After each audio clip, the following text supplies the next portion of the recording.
जोहार भाइयों बहनों, स्वागत है आप लोगों का आपके अपने YouTube चैनल साहित्य डुबकी पे।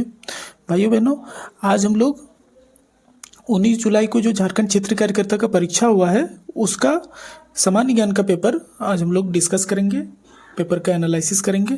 ठीक है, कहाँ कहाँ से क्वेश्चन बन रहा है, कैसा कैसा क्वेश्चन बन रहा है, ये सब चीज़ें जानेंगे ताकि आगे आने वाले परीक्षाओं के लिए हम लोग तैयार रह पाएँ। ठीक है, अच्छे से पढ़ाई कर पाएँ इसके अनुरूप, सिलेबस के अनुरूप और झारखंड JSSC जो पैटर्न पूछ रही है उसके अकॉर्डिंग। ठीक है, तो चलिए शुरू करते हैं। तो जो है पहला क्वेश्चन है कि अप्रैल 2026 के अनुसार निम्नलिखित में से झारखंड राज्य में कितने वन्यजीव अभयारण्य हैं। ठीक है, तो अप्रैल 2026 जुलाई में एग्जाम हुआ था, अप्रैल मई जून जुलाई, तो लगभग 3 महीना पीछे से आप लोग करंट अफेयर्स भी पढ़ सकते हैं, हालांकि ये ठीक है। तो अप्रैल 2026 के अनुसार निम्नलिखित में से झारखंड राज्य में कितने वन्यजीव अभयारण्य हैं। ठीक है, तो यहाँ पे 11 वन्यजीव, टोटल जो है 11 वन्यजीव अभयारण्य है। चलिए नेक्स्ट क्वेश्चन, झारखंड के निम्नलिखित में से किस जिले में दालमा वन्यजीव अभयारण्य। तो दालमा आप लोगों को पता है कि पूर्वी सिंहभूम जिला में स्थित है। ठीक है, दालमा वन्यजीव अभयारण्य।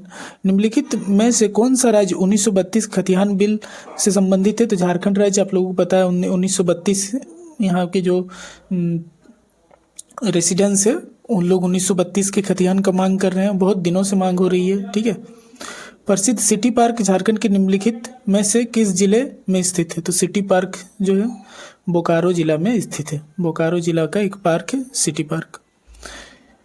फिर देखिए मार्च का करंट अफेयर से पूछा हुआ है कि मार्च 2026 के अनुसार भारत के कितने तत्व अब तक यूनेस्को की अमूर्त सांस्कृतिक विरासत सूची का हिस्सा है। ठीक है, तो यूनेस्को की इंटेंजिबल साइट्स जो है उससे एक क्वेश्चन आया है। तो यहाँ पे टोटल 16 इंटेंजिबल साइट्स है, अमूर्त सांस्कृतिक विरासत है। ठीक है, अभी वर्तमान में। आगे, निम्नलिखित में से किस व्यक्ति ने राष्ट्रपति भवन की रूपरेखा तैयार की थी। तो आर्किटेक्ट, राष्ट्रपति भवन का जो आर्किटेक्ट है वो सर एडविन लुटियंस और हार्वर्ड बेकर है। ठीक है, निम्नलिखित में से किसे कांग्रेस का जनक। तो कांग्रेस का जनक A.O. ह्यूम को बोला जाता है, आप लोगों को पता है। ठीक है, A.O. ह्यूम। ठीक है, तो एलन, इनका पूरा नाम एलन ऑक्टिवियन ह्यूम था। निम्नलिखित में से किसे भारत का लौह पुरुष। तो भारत का लौह पुरुष आयरन मैन सरदार वल्लभ भाई पटेल जी को बोला जाता है। निम्नलिखित में से किसे 77वें गणतंत्र दिवस 2026 की पूर्व संध्या पर भारत के सर्वोच्च शांतिकाल सैन्य अलंकार अशोक चक्र से सम्मानित किया गया है। तो अशोक चक्र जो है ग्रुप कैप्टन शुभांशु शुक्ला को मिला हुआ था। ठीक है, अभी 2026 का जो गणतंत्र दिवस था 26 जनवरी को, उसमें ग्रुप कैप्टन शुभांशु शुक्ला को क्या मिला था। तो अशोक चक्र से सम्मानित किया गया था। भगत आंदोलन का नेतृत्व गुमला जिले के निम्नलिखित में से किस नेता ने किया था। तो यहाँ भगत आंदोलन सिर्फ बोला, आप लोग कंफ्यूज हो सकते थे इस क्वेश्चन पर। ठीक है, तो भगत आंदोलन बोलने का मतलब है ताना भगत आंदोलन, और ताना भगत आंदोलन का नेता जतराम उरांव थे, आप लोगों को पता है। तो इसका भी आंसर जतराम उरांव हो जाएगा। ठीक है, मैकमोहन रेखा भारत और किसके बीच है। तो मैं आप लोगों को पड़ोसी देश पढ़ना था, तो ये पड़ोसी देश से क्वेश्चन है कि मैकमोहन रेखा किन दो देशों के बीच है। तो भारत और चाइना के बीच मैकमोहन रेखा है। ठीक है, भारत पाकिस्तान के बीच रेड क्लिफ रेखा है। आप लोगों को ये सब याद कर लेना है। ये JSSC बहुत मतलब जो है इससे पूछता है क्वेश्चन, बहुत बार क्वेश्चन आ चुका है। तो ये सब चीज़ें। GI टैग से एक क्वेश्चन है कि जनवरी 2026 के अनुसार GI टैग से सम्मानित पोंडुरु खादी निम्नलिखित में से किस भारतीय राज्य की एक पारंपरिक वस्त्र है। तो ये आंध्र प्रदेश की है। निम्नलिखित में से किसने 60वां ज्ञानपीठ पुरस्कार जीता, जिससे वे भारत के सर्वोच्च साहित्यिक सम्मान को प्राप्त करने वाले तीसरे तमिल साहित्यकार बन गए। तो ये अभी जो है 60वां ज्ञानपीठ पुरस्कार, आप लोग अगर करंट अफेयर्स पढ़ते होंगे तो 60वां ज्ञानपीठ पुरस्कार R वेरामुथु को मिला हुआ था। ठीक है, अली अकबर खां, अमजद अली खां, बुद्धदेव दासगुप्ता, ये सब किस संगीत वाद्य यंत्र से संबंधित है। तो इन लोग सभी लोग जो है वो सरोद वादक है। किससे है, क्या है, तो सरोद वादक है। ठीक है, तो आप लोगों को वाद्य यंत्र से याद कर लेना है मेन जो भी मतलब जो जिस वाद्य यंत्र के लिए फेमस है वो सब आप लोग याद कर लीजिएगा सब। निम्नलिखित में से किस वर्ष में देवघर हवाई अड्डे का उद्घाटन। तो देवघर हवाई अड्डे का उद्घाटन आप लोगों को पता है देवघर हवाई अड्डे का उद्घाटन जो है वो 2022 में हुआ था।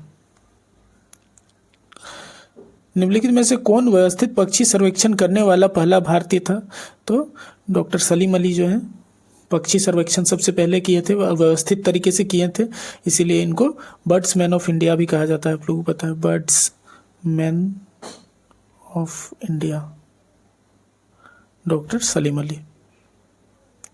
निम्नलिखित में से किसे आईसीसी पुरुष T20 विश्व कप 2026 के लिए टूर्नामेंट एम्बेसडर नियुक्त किया गया था? तो टूर्नामेंट एम्बेसडर MS धोनी जी को बनाया गया था। ठीक है, थोड़ा थोड़ा आप लोग क्वेश्चन भी पकड़ सकते हैं। मान लीजिए ये क्वेश्चन नहीं पता था आप लोगों को, तो देखिए झारखंड के एक खिलाड़ी रहे हैं, झारखंड क्षेत्र से खिलाड़ी रहे MS धोनी, आप लोगों को पता है रांची में इनका घर है। ठीक है, तो झारखंड के एग्जाम में अगर क्वेश्चन पूछ रहा है तो कहीं ना कहीं इस तरह का ऑप्शन हो सकता है, तो आप लोग इसमें रिस्क लेकर, और MS धोनी अगर नहीं भी पता था तो मार सकते थे। ठीक है, विश्व का एकमात्र तैरता हुआ राष्ट्रीय उद्यान केबुल लामजाओ नाम से एक तैरता हुआ राष्ट्रीय उद्यान है, और मणिपुर में ये बहुत फेमस है। ये अन्य सेंट्रल एग्जाम, स्टेट एग्जाम में भी बहुत पूछा जाता है। तो केबुल लामजाओ मणिपुर। हैदराबाद के चार मीनार का निर्माण 1591 में निम्नलिखित में से किस शासक ने किया था? कुली कुतुब शाह ने, मोहम्मद कुली कुतुब शाह ने हैदराबाद में चार मीनार का निर्माण कराया था। कब? 1591 में। निम्नलिखित में से झारखंड के किस जिले की सीमा उत्तर प्रदेश से लगती है? तो आप लोगों को पता है झारखंड की जो है चारों सीमा, तो क्या पूछा? उत्तर प्रदेश से लगती है। तो देखिए सबसे पहले उत्तर में जो है, उत्तर में बिहार से लगती है, ठीक है। दक्षिण में उड़ीसा से लगती है, ठीक है, उड़ीसा से लगती है। आपका पूर्व में पश्चिम बंगाल से लगती है, और पश्चिम में उत्तर प्रदेश और छत्तीसगढ़ से लगती है। और गढ़वा एक ऐसा जिला है जिसका, गढ़वा का जो है 3 स्टेट से लगती है, 3 स्टेट से इनका बॉर्डर जो है लगता है। एक तो यूपी से लगता है, दूसरा छत्तीसगढ़ से भी लगता है, और इधर उत्तर तरफ बिहार से भी लगता है। तो और एक चीज़ याद रखिएगा कि उत्तर प्रदेश से अपना सीमा साझा करने वाला एकमात्र जिला है गढ़वा। सिर्फ गढ़वा जिला से ही जो है उत्तर प्रदेश का सोनभद्र जिला टच करता है। ठीक है, आप लोगों को ये याद रखना है। भारत में प्रतिवर्ष 22 दिसंबर को किस महान गणितज्ञ की जयंती के सम्मान में राष्ट्रीय गणित दिवस मनाया जाता है?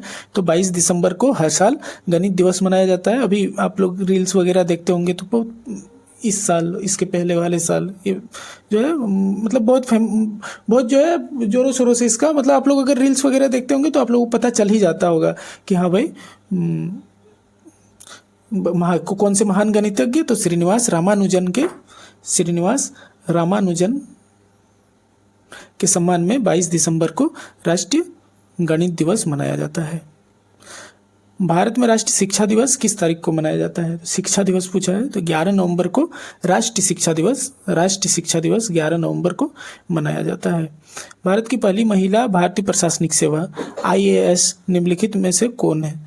तो पहला, ये सब जो है आप लोग याद किए होंगे, लूसेंट के पीछे में है, विविध में, ठीक है, आप लोग स्पीडी पढ़ते होंगे उसमें भी है, कहीं से भी पढ़ सकते हैं। तो भारत की पहली महिला से पूछा है, भारत की पहली महिला IAS अन्ना राजम मल्होत्रा है। ठीक है, अन्ना राजम मल्होत्रा। एक मिनट, हाँ, इस क्वेश्चन में थोड़ा सा रुकिए।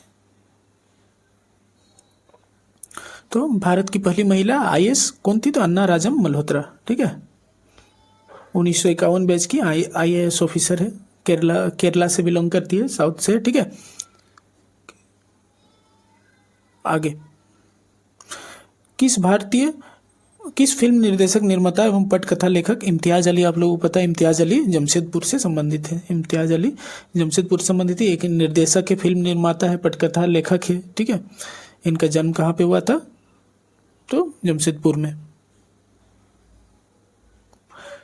हमारे सौरमंडल का सबसे बड़ा ग्रह निम्न में से कौन सा है? सौरमंडल का सबसे बड़ा ग्रह बृहस्पति है। ठीक है, आसान क्वेश्चन हो गया। निम्नलिखित में से किस हवाई अड्डे को मार्च 2026 में केंद्रीय मंत्रिमंडल द्वारा अंतर्राष्ट्रीय हवाई अड्डा घोषित किया गया था? तो मार्च 2026 में अंतर्राष्ट्रीय हवाई अड्डा का एक घोषणा किया गया था, और ये किस हवाई अड्डे को बनाया गया था? तो मदुरै हवाई अड्डा जो है, मदुरै हवाई अड्डा को बनाया गया था। भारत पाकिस्तान के साथ लगभग कितना किलोमीटर लंबा स्थलीय सीमा साझा करता है? ये भी भारत के पड़ोसी देश से क्वेश्चन है। तो पाकिस्तान के साथ 3,323 किलोमीटर का बॉर्डर शेयर करता है। सबसे ज़्यादा जो है बांग्लादेश के साथ, उसके सबसे ज़्यादा बांग्लादेश के साथ सीमा साझा करता है। ठीक है, 4,000 कुछ है, आप लोग देखिएगा। मालूदा झरना झारखंड के निम्नलिखित में से किस जिले में स्थित है? तो मालूदा चतरा जिले में स्थित झारखंड का एक झरना है। मार्च 2026 के अनुसार केंद्रीय मंत्रिमंडल ने निम्नलिखित में से किस कार्यान्वयन अवधि के लिए भारत के राष्ट्रीय स्तर पर निर्धारित योगदान एनडीजी को मंजूरी दी थी? तो इसका आंसर जो है वो 2031 से 2035 हो जाएगा इस वर्ष के लिए। भारत के सबसे ऊंचे जलप्रपातों में से एक जोग जलप्रपात निम्नलिखित में से किस नदी पर स्थित है? तो जोग जलप्रपात सारावती नदी पर स्थित है। ठीक है। 9 नवंबर 1942 दिवाली की रात को श्री जयप्रकाश नारायण 6 अन्य लोगों के साथ किस जेल से भाग निकले थे? तो ये हजारीबाग सेंट्रल जेल से जयप्रकाश नारायण जेपी, ठीक है, जयप्रकाश नारायण अन्य 6 अपने दोस्तों के साथ, अन्य 6 लोगों के साथ हजारीबाग सेंट्रल जेल से भाग गए थे। ठीक है। ऑनलाइन शिक्षा ऐप जय गुरुजी ऐप का शुभारंभ निम्नलिखित में से किसके द्वारा किया गया था? तो जय गुरुजी ऐप का शुभारंभ जो है हेमंत सोरेन जी द्वारा किया गया था। मार्च 2026 में भारत और किस देश के बीच संयुक्त सैन्य अभ्यास लामित्य? आप लोग देखिए, सैन्य अभ्यास से पूछा जाता है, एक्साइज कांस्टेबल में भी पूछा था, अभी भी पूछा गया।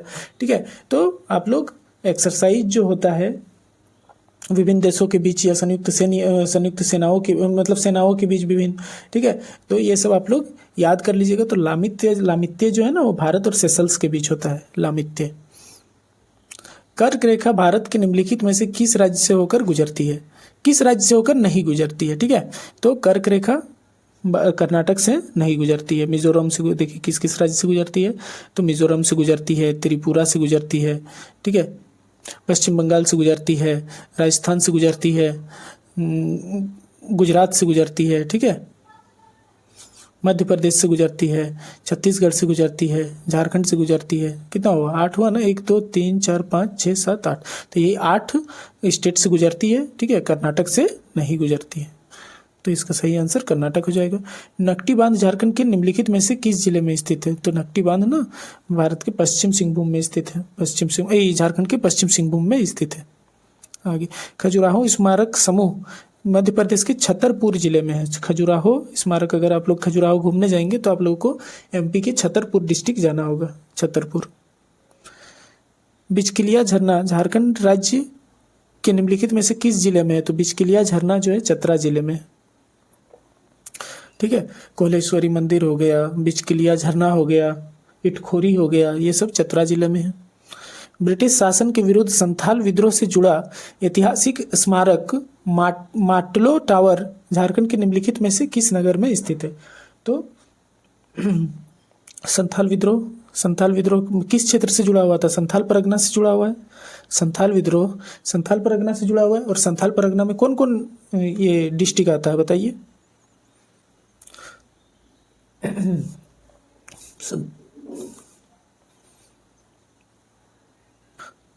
संथाल परगना में कौन कौन सा डिस्ट्रिक्ट आता है? इस तरह का संथाल परगना है, इस तरह संथाल परगना है झारखंड के पश्चिम उत्तर में, ठीक है। और यहाँ पे ऊपर में सबसे पहले साहिबगंज है ना, यहाँ उत्तर में साहिबगंज है। उसके बाद यहाँ गोड्डा और पाकुड़ है, ठीक है। उसके बाद यहाँ बीच में दुमका है, और फिर यहाँ देवघर है, और यहाँ पे जामताड़ा है, ठीक है। तो यही 6 डिस्ट्रिक्ट संथाल परगना कहा जाता है। तो 6 डिस्ट्रिक्ट में से कौन सा ऑप्शन है? तो गोड्डा, ये पाकुड़ है, तो पाकुड़ इसका सही आंसर हो जाएगा।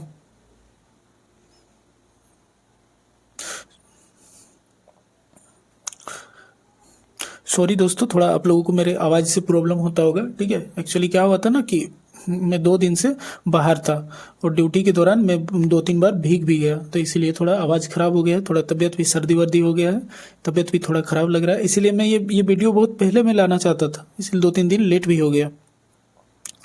झारखंड के प्रसिद्ध जयपाल सिंह मुंडा निम्नलिखित में से किस भारतीय टीम के कप्तान थे? तो जयपाल सिंह मुंडा आप लोगों को पता है, ठीक है, हॉकी के कप्तान थे, हॉकी। इन्होंने भारतीय टीम को गोल्ड भी दिलाया था, ठीक है। भारत ने एशियन लैक्रोस गेम 2026 में पुरुषों और महिलाओं दोनों ही श्रेणियों में स्वर्ण पदक जीते हैं। ये खेल कहाँ आयोजित हुआ था? तो ये खेल जो है ना हांगकांग में आयोजित हुआ था। निम्नलिखित में से कौन ऑस्कर पुरस्कार प्राप्त करने वाले पहले भारतीय थे? तो ऑस्कर पुरस्कार देखिए, ये विविध से क्वेश्चन आ रहा है, जो पहला भारतीय महिला, पहला भारतीय पुरुष, ये सब आप लोग याद कर लीजिएगा। तो ऑस्कर पुरस्कार प्राप्त करने वाले पहले भारतीय भानु अथैया हैं, भानु अथैया। निम्नलिखित में से कौन सा शहर मिजोरम की राजधानी? तो मिजोरम की राजधानी, राज्य राजधानी से पूछा हुआ क्वेश्चन है, आइजोल है मिजोरम की राजधानी, ठीक है। रुंगटा गार्डन झारखंड के निम्नलिखित में से किस जिले में है? तो आप लोगों को रुंगटा माइंस का नाम सुने होंगे, रुंगटा माइंस फेमस है, ठीक है। रुंगटा माइंस कंपनी बैठी हुई है माइनिंग का, ठीक है। तो रुंगटा माइंस हो गया, रुंगटा गार्डन्स हो गया, ये सब पश्चिम सिंहभूम में, पश्चिम सिंहभूम में। हम माइंस कर करके हम लोग का झारखंड का क्षेत्र खराब हो रहा है, पता है, बहुत खराब हमको देख कर लगा, ठीक है। हम कुछ दिन पहले जमशेदपुर भी गए हुए थे, तो वहाँ भी देखे क्या छोटा छोटा इतना प्लांट है कि लोग, मतलब आसपास के लोगों का रहना बहुत मुश्किल होता है, बहुत कष्टदायक है। वैज्ञानिक एवं औद्योगिक अनुसंधान परिषद CSIR का मुख्यालय कहाँ है? CSIR का मुख्यालय नई दिल्ली है, ठीक है। कोलकाता किसका मुख्यालय है? आप लोग याद रखिएगा, ठीक है। कोलकाता किसका मुख्यालय है? BCCL का मुख्यालय कोलकाता है। निम्नलिखित में से कौन सा झारखंड के 23वें और 24वें जिले हैं? तो खूंटी और रामगढ़ जो है, खूंटी और रामगढ़ भारत के 23वें और 24वें जिले हैं। बासुकीनाथ झारखंड के किस जिले में स्थित है? तो देवघर से जो है थोड़ा सा उत्तर, थोड़ा सा जो है मतलब दक्षिण की तरफ, थोड़ा पूर्व की तरफ दुमका जिला पड़ता है, दुमका, ठीक है। दुमका में ही जो है बासुकीनाथ मंदिर है। केलाघाघ बांध झारखंड में निम्नलिखित में से किस नदी पर स्थित है? तो ये अच्छा क्वेश्चन था। तो ये छिंदा, केलाघाघ बांध जो है ना, ये छिंदा नदी पर स्थित है। अप्रैल 2026 के अनुसार मुख्यमंत्री हेमंत सोरेन ने जनजाति समुदायों की विशिष्ट पहचान बनाए रखने के लिए जनगणना 2027 के धर्म वाले कोड पर निम्नलिखित में से कौन सा कोड शामिल किया है? तो बहुत फेमस था सरना कोड आप लोग सुने होंगे। तो सरना कोड जो है वो कॉलम में, जनगणना वाले कॉलम में अब सरना कोड का एक कॉलम शामिल रहेगा झारखंड में जो होगा, ठीक है। राजीव गांधी खेल रत्न पुरस्कार का नाम 2021 में बदलकर और किनके नाम पर रख दिया गया था? तो मेजर ध्यानचंद जो है हॉकी के जादूगर जिनको कहा जाता है, उनके नाम पर रख दिया गया है। मई 2026 के अनुसार निम्नलिखित में से कौन झारखंड का राज्यपाल है? तो झारखंड के राज्यपाल अभी भी वर्तमान समय में भी संतोष कुमार गंगवार जी हैं। निम्नलिखित में से किस राज्य के साथ झारखंड दक्षिण में अपनी सीमा साझा करता है? तो दक्षिण, देखिए सीमा से दो क्वेश्चन आ गया ना, पहले भी उत्तर वाला भी पूछा था, उत्तर प्रदेश भी पूछा था कि उत्तर प्रदेश किस जिला के साथ अपना सीमा बनाता है? तो गढ़वा के साथ, ठीक है। और उसी तरह देखिए और एक क्वेश्चन आ गया। तो ये सब बाउंड्रीज आप लोगों को याद रखना बहुत जरूरी है, ठीक है। आप लोग क्या याद रखिएगा कि उत्तर में बिहार है, दक्षिण में उड़ीसा है, पूर्व में पश्चिम बंगाल है, ठीक है, और पश्चिम में उत्तर प्रदेश और छत्तीसगढ़ है, उत्तर प्रदेश और छत्तीसगढ़। तो यही 5 राज्य के साथ झारखंड अपना सीमा बनाता है, ठीक है। 5 राज्य के साथ झारखंड अपना सीमा बनाता है, सब अच्छे से याद रख लीजिएगा। तो झारखंड के दक्षिण में क्या है? झारखंड के दक्षिण में उड़ीसा है। भारत के योजना आयोग के स्थान पर किस संस्थान ने ले लिया? तो आप लोग पता है 2015 में नरेंद्र मोदी के आने के बाद योजना आयोग, जो कि पंचवर्षीय योजना बनाती थी, पंचवर्षीय योजना का प्लान बनाती थी, उनका नाम बदलकर अब नीति आयोग कर दिया गया है, नीति आयोग, ठीक है। झारखंड राज्य में भाद्र महीने के 11वें दिन निम्नलिखित में से कौन सा त्योहार मनाया जाता है? तो भादो महीने के 11वें दिन कर्मा पर्व मनाया जाता है। नेहरू कप किस खेल से संबंधित है? नेहरू कप फुटबॉल खेल से संबंधित है। छिन्नमस्तिका मंदिर झारखंड के किस जिले में स्थित है? तो रामगढ़ जिले में स्थित है, आप लोगों को पता ही होगा। दामोदर और भैरवी नदी के संगम पर छिन्नमस्तिका मंदिर है रामगढ़ में। रांची के निकट स्थित निम्नलिखित में से कौन सा जलप्रपात स्वर्णरेखा नदी पर निर्मित है? तो स्वर्णरेखा नदी पर रांची के नजदीक हुंड्रू जलप्रपात स्थित है। बाबा बैद्यनाथ धाम की तरह शिवलिंगों के समृद्ध संग्रह के लिए प्रसिद्ध रत्नेश्वर धाम झारखंड के निम्नलिखित में से किस जिले में स्थित है? तो रत्नेश्वर धाम जो है ना, वो गोड्डा जिले में स्थित है, गोड्डा में, ठीक है। परिवहन, संचार और बैंकिंग निम्नलिखित में से किस क्षेत्र का उदाहरण है? तो परिवहन, संचार और बैंकिंग सब सेवा क्षेत्र का उदाहरण है, सेवा क्षेत्र। और सेवा क्षेत्र को ही हम लोग तृतीयक क्षेत्र भी बोलते हैं, तृतीयक क्षेत्र भी बोलते हैं। पंचेत बांध झारखंड में निम्नलिखित में से किस नदी पर बना हुआ है? तो पंचेत बांध है ना, दामोदर नदी पर बना हुआ है, दामोदर नदी पर। वैसे किस जेल में बिरसा मुंडा की मृत्यु? तो बिरसा मुंडा की मृत्यु रांची जेल में हो गई थी, ठीक है। रांची जेल में हैजे के कारण मृत्यु हो गई थी, ऐसा गवर्नमेंट बताती है। महेश भूपति निम्नलिखित में से किस खेल के सेवानिवृत्त खिलाड़ी है? तो महेश भूपति ना टेनिस के खिलाड़ी है, महेश भूपति टेनिस। महेंद्र सिंह धोनी को निम्नलिखित में से किस वर्ष पद्मश्री से सम्मानित किया गया था? तो महेंद्र सिंह धोनी को पद्मश्री 2009 में दिया गया था। निम्नलिखित में से कौन सा प्रत्यक्ष कर है जो सीधे व्यक्ति पर के आय पर लगती है? तो सीधे व्यक्ति के आय पर इनकम टैक्स लगती है, जिसको हम लोग आयकर बोलते हैं, ठीक है, जिसको हम लोग आयकर बोलते हैं या इनकम टैक्स बोलते हैं, वो एक प्रत्यक्ष कर है। कंचनगढ़ गुफा झारखंड के निम्नलिखित में से किस जिले में स्थित है? तो कंचनगढ़ गुफा पलामू जिले में स्थित है।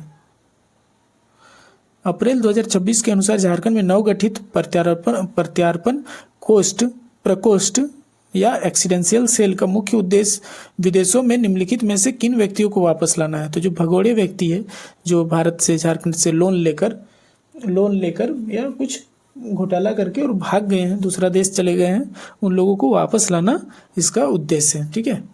क्या है? एक्स्ट्राडेंशियल सेल। अप्रैल 2026 के अनुसार झारखंड में उप संभागों की कुल संख्या, उप संभाग मतलब डिविजन्स, और डिविजन्स की कुल संख्या 45 है। 2011 की जनगणना के अनुसार झारखंड का औसत लिंगानुपात 948 महिलाएं पर 1000 पुरुष था, आप लोगों को याद है। निम्नलिखित में से किसने अप्रैल 2026 में झारखंड के नए लोकायुक्त के रूप में शपथ ली? तो झारखंड के अभी भी लोकायुक्त जो है न्यायमूर्ति अमिताभ कुमार गुप्ता जी हैं। दान गद्दी या दन गद्दी एक सुंदर और अद्भुत प्राकृतिक स्थान है, ये झारखंड के किस जिले में स्थित है? तो दान गद्दी या दन गद्दी जो है सिमडेगा जिले में स्थित है, सिमडेगा में। कबरा कला अवशेष में पाई गई देवी की प्रतिमा झारखंड के निम्नलिखित में से किस जिले में स्थित है? तो कबरा कला अवशेषों में पाई गई देवी की प्रतिमा झारखंड के पलामू जिले में स्थित है। झारखंड राज्य में लोकसभा की कुल संख्या, तो झारखंड राज्य में लोकसभा की कुल संख्या 14 है और राज्यसभा की 6 है। टोटल संसद सीटों की संख्या टोटल 20 है, ठीक है, 14 + 6। झारखंड शैक्षणिक अनुसंधान एवं प्रशिक्षण परिषद JCERT की स्थापना मानव संसाधन विकास विभाग झारखंड सरकार निम्नलिखित में से किस वर्ष की थी? तो ये 2002 में ही किया गया था। निम्नलिखित में से कौन उपन्यास ए सुइटेबल बॉय का लेखक है? तो ए सुइटेबल बॉय विक्रम सेठ इनके लेखक हैं। अनजान पीर साहब का मकबरा झारखंड के निम्नलिखित में से किस जिले में स्थित है? तो अनजान पीर साहब का मकबरा चतरा जिले में स्थित है। Catholic mission church Govindpur Jharkhand के निम्नलिखित में से किस जिले में स्थित है? तो Catholic mission church Govindpur Jharkhand के गुमला जिले में स्थित है। 1574 में राजा मान सिंह द्वारा पलामू पर आक्रमण किए जाने के बाद निम्नलिखित में से किस मुगल सम्राट के शासनकाल में मुगल प्रभाव पलामू तक विस्तारित हुआ था? तो मुगल प्रभाव जो है आप लोग देखिए पकड़ सकते हैं, राजा मान सिंह अकबर के समय था, ठीक है, और राजा मान सिंह ही आया था झारखंड के क्षेत्र में आक्रमण के लिए, तो अकबर इनका सही आंसर हो जाएगा कि 1574 में राजा मान सिंह द्वारा पलामू पर आक्रमण किए जाने के बाद किस मुगल सम्राट का शासनकाल में मुगल प्रभाव पलामू तक विस्तारित हुआ था? तो वो उस समय अकबर का शासनकाल था, अकबर का सेनापति था मान सिंह, ठीक है, राजा मान सिंह। बारियो जलप्रपात झारखंड के चतरा जिले में स्थित है। मिजोरम की निम्नलिखित में से कौन सी नृत्य शैली का शाब्दिक अर्थ मेहमानों का नृत्य है? तो मिजोरम का एक प्रसिद्ध नृत्य है खुल्लाम, ठीक है, तो खुल्लाम इसका सही आंसर हो जाएगा। छोटा नागपुर की रानी के नाम से प्रसिद्ध नेतरहाट झारखंड किस जिले में है? तो लातेहार जिले में, एक सुंदर क्षेत्र है, घूमने का पर्यटक स्थल है, ठीक है। अटल पेंशन योजना में किस आयु वर्ग के भारतीय नागरिकों के लिए उपलब्ध है? तो 18 से 40 वर्ष तक की उम्र के लिए अटल पेंशन योजना है। अप्रैल 2026 में भवन नियमितीकरण नियमों को मंजूरी देने वाली झारखंड मंत्रिमंडल की बैठक की अध्यक्षता निम्नलिखित में से किसने की थी? तो अप्रैल 2026 में बैठक की अध्यक्षता कौन करेंगे? तो हेमंत सोरेन जी। ऑप्शन से भी चढ़ा जा रहा है, चंपाई सोरेन नहीं होंगे तो ठीक है, रघुवर दास नहीं होंगे, बाबूलाल मरांडी नहीं होंगे, तो हेमंत सोरेन ही बच रहे। नवागढ़ किला, जिसे नारायणपुर किला भी कहा जाता है, ये झारखंड के निम्नलिखित में से किस जिले में है? देखिए थोड़ा सा ये पलामू या लातेहार एक देना था, लेकिन ऑप्शन देना था, लेकिन दोनों दिया हुआ है, तो इसका सही आंसर लातेहार हो जाएगा। निम्नलिखित में से कौन द ग्रेट इंडियन नोवेल के लेखक? शशि थरूर जी।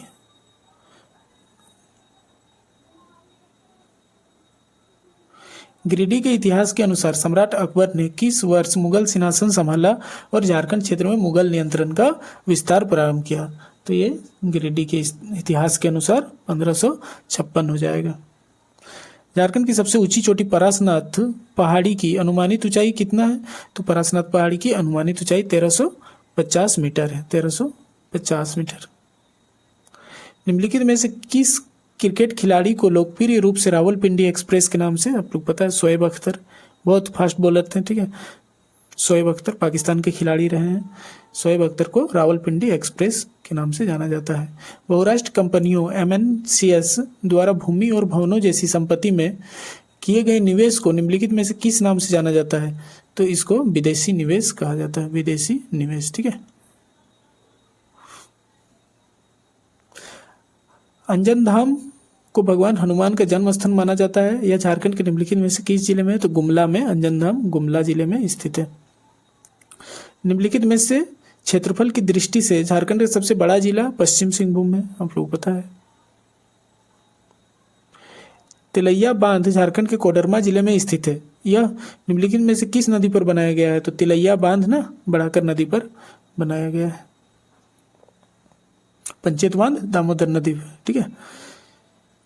एक पीने का स्ट्रॉ आपके मुंह में सॉफ्ट ड्रिंक को ऊपर, साइंस का क्वेश्चन आ गया, एक पीने का स्ट्रॉ आपके मुंह में सॉफ्ट ड्रिंक को ऊपर खींचने का काम क्यों करता है? तो इसका सही आंसर हो जाएगा कि वायुमंडलीय दबाव तरल को स्ट्रॉ में बने कम दबाव वाले क्षेत्र में ऊपर धकेलता है, ठीक है, ऊपर धकेलता है।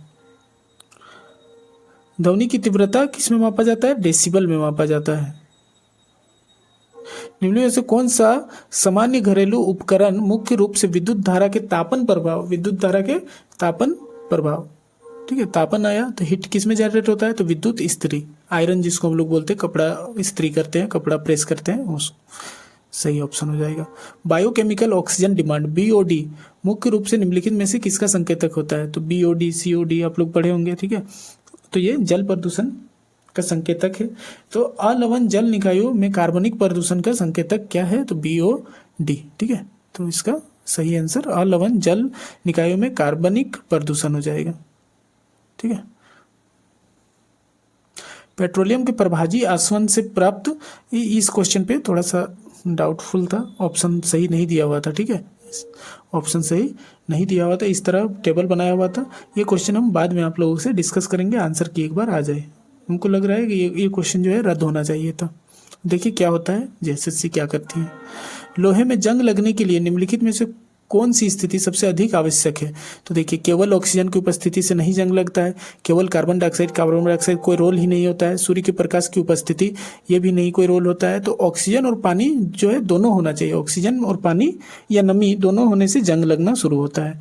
यदि एक समतल दर्पण पर पड़ने वाली प्रकाश किरण का आपतन कोण 40 डिग्री है तो आपतित किरण और परावर्तित किरण के बीच का कोण कितना हो जाएगा?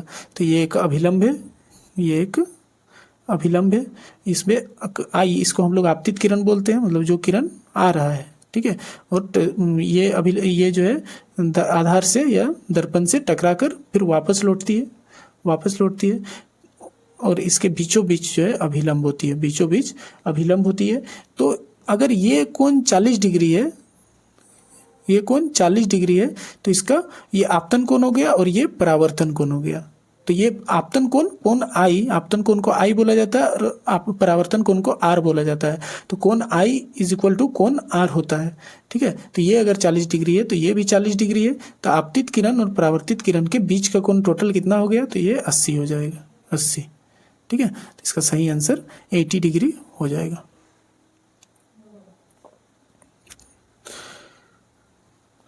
कई दिनों तक गर्म नम स्थान पर रखी गई ब्रेड के टुकड़े की सतह पर हरे काले रंग की रोएदार वृद्धि विकसित हो जाती है। निम्नलिखित में से कौन सा सूक्ष्मजीव इसके लिए सबसे अधिक उत्तरदायी है? तो इस तरह जब भी हो जाता है ब्रेड थोड़ा काला थोड़ा हरा, उसमें रोएदार वृद्धि देखिएगा ना आप लोग भी, उसको फंगस बोला जाता है, कवक बोला जाता है। ठीक है। निम्नलिखित में से कौन सी लंबाई की मानक एसआई इकाई है जिसे वैज्ञानिक मापन के लिए अंतर्राष्ट्रीय स्तर पर मान्यता प्राप्त है? तो एसआई इकाई में लंबाई की मात्रक जो है मीटर होता है। वायुमंडल में ऑक्सीजन कार्बन डाइऑक्साइड संतुलन बनाए रखने में वनों की भूमिका का सही वर्णन कौन सा है? तो वन हर समय CO2 अवशोषित करता है और O2 छोड़ता है? नहीं, वन दिन में CO2 और रात में O2 नहीं, ये सब गलत बात है। वन प्रकाश संश्लेषण से CO2 अवशोषित कर ऑक्सीजन छोड़ता है, ये सही हो जाएगा ऑप्शन नंबर सी। सही क्वेश्चन को हम पहले से बोल्ड करते हैं क्योंकि हम PDF जो है वो टेलीग्राम ग्रुप पे दे देंगे। जो वीडियो नहीं देख पाइएगा, कम समय रहेगा, तो आप लोग PDF से भी मिला सकते हैं आंसर की।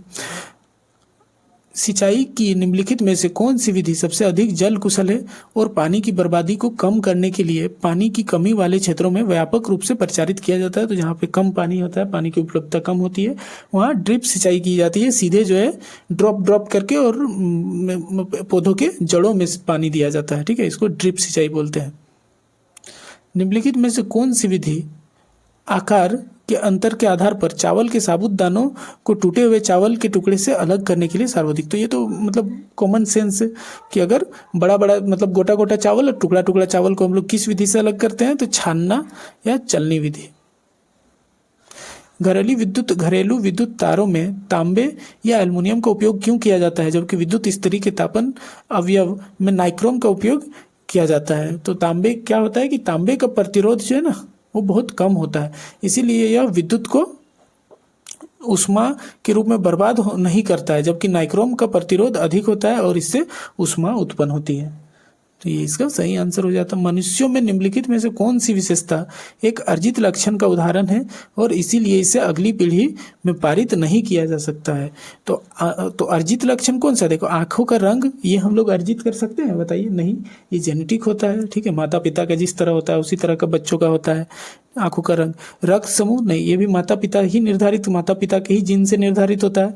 लेकिन एक विशेष भाषा जैसे फ्रेंच या हिंदी बोलने की क्षमता, तो बिल्कुल ये नहीं, ये जो है अगली पीढ़ी में नहीं जाएगा। अगर मान लीजिए आप दिल्ली यूनिवर्सिटी या JNU में या कहीं भी जाके आप फ्रेंच सीख लिए हैं, ठीक है, या चाइनीज सीख लिए हैं, ठीक है, मैंड्रिन सीख लिए, इस तरह बोलना, अगर अलग अलग भाषा सीख लिए, तो जब आप लोगों को बच्चा होगा तो ये जरूरी थोड़ी ना है कि आप लोगों को बच्चा भी वो भाषा जानेगा। ठीक है, तो नहीं, तो ये सही आंसर इसका हो जाएगा। रेगिस्तान में लंबे समय तक बिना पानी के जीवित रहने में ऊंट की सहायता करने वाला निम्नलिखित में से कौन सा लक्षण है? तो यह अपने कुबड़ में पानी संग्रहित करता है? नहीं, ये अपने कुबड़ में पानी नहीं, वसा संग्रहित करता है, वसा। तो ये ऑप्शन गलत हो गया। यह अपने शरीर को ठंडा रखने के लिए बहुत अधिक पसीना बहाता है? नहीं, ये भी गलत है। बहुत अधिक पसीना बहाने बहुत अधिक पानी का जरूरत होगा, तो ऐसा नहीं है। यह बहुत गाढ़ा मूत्र और सूखा मल उत्पन्न करता है, इसीलिए पानी को एब्जॉर्ब करके ये ज्यादा दिन तक रख पाते हैं। ठीक है, या फिर कम पानी का जरूरत पड़ता है रेगिस्तान में ऊँटों को। आप एक गिलास पानी में चीनी मिलाते हैं और लगातार चलाते हैं, कुछ समय बाद और अधिक चीनी नहीं घुलती है और बिना घुली चीनी नीचे बैठ जाते हैं, और इस घोल को जो है सिर्फ चीनी और पानी का घोल है, तो इसको संतृप्त विलयन कहा जाता है। जब आप ब्रेड या चावल के टुकड़े को कुछ देर तक चबाते हैं तो उसका स्वाद हल्का मीठा होने लगता है। ये हम लोग 8-9 में ही पढ़े थे। ठीक है, लार का कौन सा घटक इस परिवर्तन के लिए मुख्य रूप से उत्तरदायी है? तो ये जो है लार एमाइलेज एंजाइम जो है वो इसके लिए उत्तरदायी है, जो रोटी चबाने से, चावल चबाने से थोड़ा मीठा लगता है हम लोगों को। निम्नलिखित में से कौन सा कथन आंतरिक निषेचन का सर्वोत्तम उदाहरण है? तो मादा के शरीर में बाहर युग्मकों का संलयन नहीं, मनुष्यों में बाहर युग्मक का संलयन नहीं होता है। मादा के शरीर के अंदर युग्मकों का संलयन, ये सही है, अंदर होता है। ठीक है, हवा वाला दिन वास्तविक तापमान से अधिक ठंडा क्यों महसूस होता है? तो इसका सही आंसर हो जाएगा कि हवा आसपास का जो गर्म वायु होता है उसको हटा देती है, इसलिए हम लोगों को ठंडा महसूस होता है। एक किसान पता है कि उसके खेत की मिट्टी बहुत अधिक अम्लीय है, जिससे उसकी फसलों की वृद्धि प्रभावित हो रही है। मिट्टी की अम्लीयता को उदासीन करने के लिए, फसल उपज में सुधार करने के लिए उसे निम्नलिखित में से कौन सा पदार्थ मिट्टी में मिलाया जाना चाहिए। तो अम्लीय हो गया, मिट्टी अम्लीय हो गया है, तो उसको कोई क्षार मिलाना होगा, तभी वो न्यूट्रल हो पाएगा, मतलब उदासीन हो पाएगा। तो हम लोग क्षार में किसका प्रयोग करते हैं, तो बुझा हुआ चूना का प्रयोग करते हैं, जिसका वैज्ञानिक नाम कैल्शियम हाइड्रोक्साइड होता है। ठीक है, अब मैथ आ गया। ठीक है, चलिए मैथ हम लोग देख लेते हैं। 2 वर्ष पहले रोहन और अजीत की आयु का अनुपात, तो यहाँ अनुपात 4:3 था। तो यहाँ पे हम लोग लिख लेंगे इस तरह, 2 ईयर्स एगो, मतलब 2 साल पहले रोहन और अजीत, तो रोहन का कितना है 4 और अजीत का 3 है। वर्तमान समय से 2 वर्ष बाद, अब 2 ईयर आफ्टर उनकी आयु का अनुपात 5:4 है, 5:4 हो जाएगा। वर्तमान में उनकी आयु का औसत, तो इस तरह से इसको सॉल्व कर सकते हैं, ये एक मेथड है।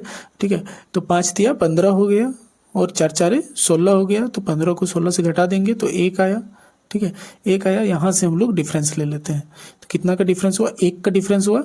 और ये क्योंकि एक आगे, मतलब एक जो है पहले कवर से और एक बाद कवर से, तो दोनों ऐड हो जाएगा, अलग अलग रहने से दोनों ऐड हो जाता है। तो यहाँ कितना हो जाएगा 4, तो 1 × 4, और ये डिफरेंस को हम लोग नीचे लिखते हैं, तो 1 × 4 = 4 आ गया। तो ये कितना हो जाएगा, तो ये 16 वर्ष हो जाएगा। और ये कितना हो जाएगा, तो 4 × 3 = 12 वर्ष हो जाएगा। अब ये 2 साल पहले का था, तो यहाँ भी हम लोग 2 साल जोड़ देंगे और यहाँ भी 2 साल जोड़ देंगे, तो एक का आ गया 18 साल और एक का आ गया 14 साल। तो 18 और 14 कितना हो गया, 18 और 14 32 हो गया। अब हम लोगों से पूछा है कि वर्तमान में उनकी आयु का औसत, तो 32 वर्ष का औसत, तो 2 से हम लोग इसको डिवाइड दे देंगे, तो ये आ जाएगा 16। ठीक है, 600 ग्राम चीनी के 1 विलियन में वजन के अनुसार 40% चीनी है। तो देखिए मिक्सचर है, एक मिक्सचर एलिगेशन का ये क्वेश्चन है। ठीक है, तो 600 ग्राम चीनी है, 600 ग्राम मिक्सचर है, चीनी और पानी का एक घोल है जिसमें 40% चीनी है। शुगर कितना है 40%। तो बताइए शुगर अगर 40% रहेगा तो पानी कितना हो जाएगा, वाटर कितना हो जाएगा, तो 60% हो जाएगा। ठीक है, इस विलियन में कितनी चीनी और मिलाया जाना चाहिए, तो शुगर के बारे में बोल रहे हैं, कितना शुगर और मिलाया जाना चाहिए ताकि विलियन में चीनी की मात्रा वजन के अनुसार 50% हो जाए। तो चीनी की मात्रा 50% हो जाएगा, तो वाटर भी 50% हो जाएगा। ठीक है, और हम लोगों को पूछा कितना है, क्या मिलाने बोल रहा है कि कितनी चीनी मिलाया जाए, तो हम लोग शुगर वाला को काट देंगे, इसको कोई काम नहीं है। ये एक मेथड है बनाने का, आप लोग सीख सकते हैं। और इसका एक फॉर्मूला होता है कि mix Guna difference mix Guna difference by second. तो यहाँ मिक्स कितना है, तो 600, मिक्सचर 600 है, और डिफरेंस दोनों का लेते हैं तो 10 हो गया। ठीक है, और सेकंड मतलब ये फर्स्ट, ये सेकंड, तो 50 हो गया। ठीक है, तो 1 0 कट जाएगा, और ये 12 बार में 12 × 5 = 60 होता है, 12 बार में कट जाएगा, 12 × 10 120 इसका आंसर हो जाएगा। ठीक है, एक दुकानदार चीनी को इस प्रकार बेचता है कि 950 ग्राम का विक्रय मूल्य 1 किलोग्राम के क्रय मूल्य के बराबर है। ठीक है, मतलब एक किलोग्राम खरीदने में उसको जितना पैसा लगता है उतना पैसा ये 950 ग्राम बेचकर ही प्राप्त कर लेता है। तो फायदा कितना का हो गया, फायदा 50 ग्राम का हो गया। फायदा कितना हो गया, 50 ग्राम का हो गया, और कितना में, तो 950 में गुना 100। बस इसी को सॉल्व कर लेना है। ठीक है, इसी को सॉल्व कर लेना है। तो यहाँ कितना बार में कट जाएगा, तो 950 है, और यहाँ पे 0 कट गया, तो 5 × 1 = 5, 5 × 9 = 45, तो यहाँ पे 100/19 आ गया, तो 100/19 इसका सही आंसर हो जाएगा। यदि संख्या ये है तो 11 से पूरी तरह विभाज्य, तो k का मान क्या हो जाएगा, तो विभाज्य है तो k का मान क्या होगा। तो 11 से जब भी 11 की विभाज्यता का नियम क्या होता है कि हम लोग एक जैसे 5 4 8 7 k और 2 है, तो हम लोग एक छोड़कर ऐड करते हैं। ठीक है, एक छोड़कर ऐड करते हैं। और लास्ट में दोनों को घटाते हैं। अगर 0 आ गया या 11 आ गया तो वो डिवाइड होता है, ठीक है। तो चलिए हम लोग उसी तरह, तो ये पहले ही बोल दिया 11 से विभाज्य है, इसका मतलब 0 या 11 ही आएगा, ठीक है। तो हम लोग दोनों को इक्वल कर लेंगे। तो 5 जोड़ 8 जोड़ के, और इधर क्या हो जाएगा, तो 4 जोड़ 7 जोड़ 2, तो 4 जोड़ 7 जोड़ 2। तो आप लोग ऐड करिए, तो 7 और 4 11 हो गया, और 12 13 हो गया। तो इधर भी 13 इक्वल होना चाहिए, तभी 11 से विभाज्य होगा। तो इक्वल करने के लिए इधर भी 13 लाना होगा। तो 8 5 13 हो गया। तो के का मान क्या रखना होगा, तो 0 रखना होगा, तभी ना इक्वल होगा। तो इसका सही आंसर 0 हो जाएगा। पहली 100 प्राकृतिक संख्याओं का औसत ज्ञात कीजिए। तो पहली 100 प्राकृतिक संख्याओं का, तो एवरेज चैप्टर आप लोग पढ़े होंगे। और एक चीज याद रखना है कि नेचुरल नंबर, प्राकृतिक संख्याएं जो है 1 से शुरू होती है, 1 2 3 4 इस तरह शुरू होती है, ठीक है। तो प्राकृतिक संख्या का पहला संख्या 1 हो जाएगा, और 100 तक बोला है तो अंतिम संख्या 100 हो जाएगा, और बटे 2 यही होगा। तो 101 बटे 2, इसका मतलब हो जाएगा 50.5। ये क्या था, थोड़ा क्वेश्चन थोड़ा सा जो है यहाँ पे सही टाइप नहीं हुआ है, 1 मिनट हम देख लेते हैं, ठीक है।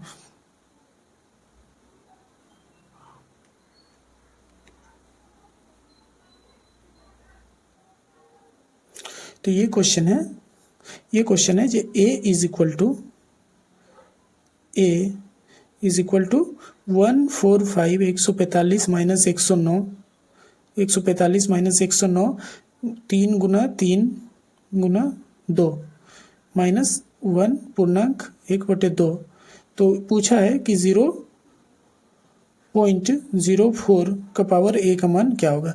तो इसको जब हम लोग सॉल्व करेंगे, पहले इसको सॉल्व कर लेंगे और पावर को यहाँ पे बैठा देंगे, आंसर आ जाएगा। तो इसको सॉल्व करेंगे तो देखिए 145 में 109 चल जाने से 36 हो जाएगा, और यहाँ पे 3 3 9 और 9 दूनी 18 ये हो गया, और इसका 2 1 का 2 और 1 3/2 हो गया, ठीक है। ये 2 बार से कट जाएगा, तो यहाँ पे कितना हो जाएगा, 2 दूनी 4 माइनस 3/2 मतलब कितना हो जाएगा, 1/2 मतलब 0.5, ठीक है। तो 1/2 आ गया, तो पावर में हम लोग a की जगह पे 1/2 बैठा देंगे, और 1/2 का मतलब रूट होता है, तो 0.04 रूट।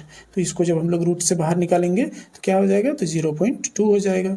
और 0.2 को ही हम लोग क्या बोलते हैं, तो 0.2 जैसे है 0.2, तो यहाँ पे पॉइंट हटा देंगे और यहाँ पे 10 बैठ जाएगा, तो 2 बचे 10, तो 1/5 इसका सही आंसर हो जाएगा। निम्नलिखित में से कौन सा कथन सही है, ये भी थोड़ा आप लोग क्वेश्चन में देख लीजिएगा, मिस्टेक हो, मतलब टाइपिंग में थोड़ा मिस्टेक हो गया है, ठीक है। हालांकि ये सही है, देखिए 16 माइनस 16 का पावर 17, ठीक है, और ये मल्टीप्लाई है, और माइनस 23 का पावर 28। तो आप लोगों को पता है कि पावर में अगर इवन रहता है तो माइनस प्लस हो जाता है, और ऑड रहता है तो माइनस ही रहता है, ठीक है। तो 16 में यहाँ पे 17 है, और 17 क्या है, तो ऑड है, विषम संख्या है, तो यहाँ माइनस का माइनस ही रह जाएगा, ठीक है। और इसको जब हम लोग सॉल्व करेंगे तो 23 का पावर 28 से मतलब प्लस हो जाएगा, तो माइनस और प्लस का मल्टीप्लाई करेंगे तो ये माइनस में आ जाएगा। तो ये गलत हो गया कि, और यहाँ पे जबकि ऑप्शन में क्या बोल रहा है कि धनात्मक है, तो ये गलत है, धनात्मक नहीं ऋणात्मक आ रहा है। फिर हम लोग दूसरा देखेंगे, तो 19 का पावर 18 है, माइनस 19 का पावर 18 है, तो ये पॉजिटिव आ जाएगा क्योंकि सम है। और यहाँ पे जब हम लोग देखेंगे 37 का पावर 16, तो ये भी प्लस आ जाएगा, तो इसका पॉजिटिव आएगा। जबकि यहाँ पे क्या लिख दिया है कि ऋणात्मक है, तो दोनों उल्टा लिखा है, इसका मतलब ना तो 1 और ना ही 2 होगा। एक समलंब चतुर्भुज का क्षेत्रफल 364 वर्ग सेंटीमीटर है। तो आप लोग समलंब चतुर्भुज पता है, इस तरह होता है समलंब चतुर्भुज, ठीक है, समलंब चतुर्भुज। और इसकी समांतर भुजाएं, ये दो समांतर भुजाएं हैं, इसका रेशियो दिया हुआ है 5:7, 5:7 दिया हुआ है। उनके बीच की लंबवत दूरी, ये इसको बोलते हैं लंबवत दूरी, और ये कितना है, तो 14 है। तो समांतर भुजाओं में से छोटी भुजा की लंबाई कितनी है। तो आप लोग जो है समलंब चतुर्भुज का क्षेत्रफल जानते होंगे। इसका क्षेत्रफल होता है 1/2 गुना ऊंचाई गुना समांतर भुजाओं का योग, ठीक है। तो हम लोग उसी तरह बैठा देंगे, तो 1/2 हो गया, 1/2। अब ऊंचाई कितना दिया हुआ है, तो 14 दिया हुआ है, और समांतर भुजाओं का योग कितना हो जाएगा, तो ये रेशियो है, तो रेशियो को हम लोग 5x जोड़ 7x लिख सकते हैं, ठीक है। इसी को सॉल्व कर देना है और क्षेत्रफल का यहाँ दिया हुआ है कि 336 इसका क्षेत्रफल है, ठीक है। तो इसको अब हम लोग सॉल्व कर लेंगे तो आंसर आ जाएगा और आंसर इसका 20 सेंटीमीटर आएगा। आप लोग कर लीजिएगा ना सॉल्व, इसको कर लीजिएगा, ठीक है। चलिए देखते, तो 7 2 7 14 7 हो गया और यहाँ 5 7 और 5 12 हो गया, 12x तो ये हो गया। अब इसको हम लोग काट देंगे, ठीक है। तो 7 से इसको काट देंगे, 7 चौक 28, 28 कितना बचा, 5 बचा, 7 8 56, 48 हो गया। 12 को 12 चौक 48 हो गया। तो x का वैल्यू 4 आ गया। तो ये कितना हो जाएगा, छोटी भुजा पूछा है, छोटी भुजा की लंबाई, तो छोटी भुजा का रेशियो 5 है, तो 5 × 4 = 20 हो जाएगा, ठीक है। नेक्स्ट, एक कक्षा में 35 छात्रों का औसत आयु, आप लोग एवरेज पढ़े होंगे कि 35 छात्रों की औसत आयु कितना है, 35 छात्रों की औसत आयु 16 वर्ष है और इसमें से 21 छात्रों की औसत आयु 14 वर्ष है, ठीक है। तो 14 छात्र शेष बच रहे हैं, तो उसका आयु कितना हो जाएगा। तो इसको हम लोग कर लेंगे, तो 35 लड़कों की टोटल योग आ जाएगा आयु का, तो कितना आएगा। तो इसका जो है, इसको जब हम लोग जोड़ेंगे, इसको जब हम लोग गुना करेंगे 35 को 16 से, तो ये 560 आएगा, 560। उसी तरह 21 को हम लोग 14 से गुना करेंगे तो 994 आ जाएगा, सॉरी 294 आएगा। इन दोनों को हम लोग इन दोनों को आपस में घटा लेंगे, तो घटाने से 266 आएगा। अब 266 से कितना छात्र का औसत आयु पूछा है, तो 14, तो 14 से डिवाइड दे देंगे, यहाँ पे 19 वर्ष आ जाएगा। रम्या ने सीमा को 4% साधारण ब्याज पर एक, ये ऑप्शन हिट से बनेगा, ठीक है। इसको हम लोग ऑप्शन हिट करते हैं और ऑप्शन हिट जब भी आप लोग करिएगा तो नॉर्मल जो सीधा ऑप्शन रहेगा उसको हम लोग पहले निकालते हैं, ठीक है। तो ये ऑप्शन हिट से बनाते हैं। यहाँ पे रेट कितना दिया हुआ है, रेट 4% दिया हुआ है, ठीक है। और ईयर कितना दिया हुआ है, 8 वर्ष दिया हुआ है, ठीक है, ठीक है। तो हम लोग प्रिंसिपल, चलिए 5000 को प्रिंसिपल मान लेते हैं, 5000 को मूलधन मान लेते हैं और इसमें हम लोग बैठा देते हैं। तो P × R × T होता है, P × R × T/100 होता है साधारण ब्याज का फॉर्मूला, ठीक है। तो 5000 P × R × T/100, इसको सॉल्व करिए, कितना आ जाएगा बताइए। इसको सॉल्व करने से ये 8 चौक 48 और 48 बचे 160, मतलब ये 1600 आ जाएगा, ठीक है। 1600 आ गया। अब हम लोग देखेंगे 5000 में 1600 को घटा के, ठीक है।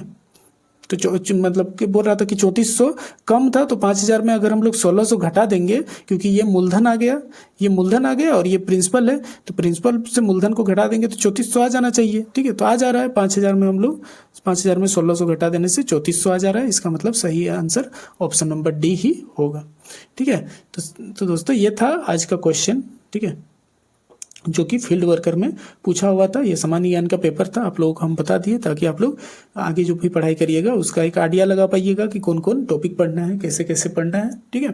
तो चलिए दोस्तों, धन्यवाद। ये आप लोग साहित्य डुबकी पे देख रहे हैं, आप लोग साहित्य डुबकी से जुड़ जाइएगा। अगर आप लोग JPSC JSSC का कोई भी तैयारी कर रहे हैं, या आप लोगों को खोट्ठा लैंग्वेज है जिससे आप लोग JPSC या JSSC का तैयारी कर रहे हैं, झारखंड पढ़ रहे हैं, तो आप लोग इस चैनल से जुड़ जाइएगा, टेलीग्राम ग्रुप से जुड़ जाइएगा। मैं टेलीग्राम लिंक डिस्क्रिप्शन में दे दूंगा, बहुत हेल्पफुल होगा आप लोगों के पढ़ाई के लिए, ठीक है, हेल्प मिल जाएगा, ठीक है। तो चलिए दोस्तों, धन्यवाद, जोहार।